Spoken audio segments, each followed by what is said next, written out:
আল্লাহর এক বান্দা ছিল নামাজে সেজদায়। তখন আল্লাহ রাব্বুল আলামিন তাকে ডাক দিয়ে বলে, বান্দা তুই যতই নামাজ পড়, যতই সেজদা কর, তোর জায়গা জাহান্নাম। এই কথা শুনে বান্দাটি বলল, আলহামদুলিল্লাহ।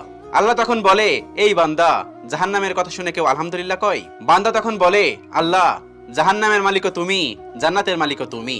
তুমি আল্লাহ খুশি হয়ে যদি আমাকে জাহান্নামও দাও, তাও আমার আপত্তি করার কোনো অধিকার নেই। আল্লাহ তখন বলেন, বান্দা, জাহান্নামে গেলে তুই পুড়ে যাবি, তোর খুব কষ্ট হবে। বান্দা তখন বলতেছে, আল্লাহ, কষ্ট শুধু আমার হবে না, তোমারও হবে। আল্লাহ তখন বলতেছে, বান্দা, তুই পুড়বি জাহান্নামের আগুনে, আমার কষ্ট হবে কেন? বান্দা তখন বলে, আল্লাহ, কোনো মায়ের কোল থেকে যদি কোনো বাচ্চা পানিতে পড়ে যায়, তাহলে কোনো মাই দূরে দাঁড়িয়ে থাকতে পারে না, দৌড়ে গিয়ে বাচ্চাকে কোলে নেয়। আমার বিশ্বাস, ওই মায়ের চেয়ে কোটি কোটি গুণ দয়া তোমার বেশি। আমাকে জাহান্নাম দিলে তুমিও আল্লাহ শান্তি পাবে না। আল্লাহ তখন বলে, বান্দা, এই দলিল তুই কই পাইলি? বান্দা তখন বলে, আল্লাহ, আমাদের জাতির পিতা ইব্রাহিম আলাইহিস সালাম তোমার প্রেম মুখে নিয়ে যখন নমরুদের আগুনে পড়ে গেল, তার আগেই তুমি বলে দিলে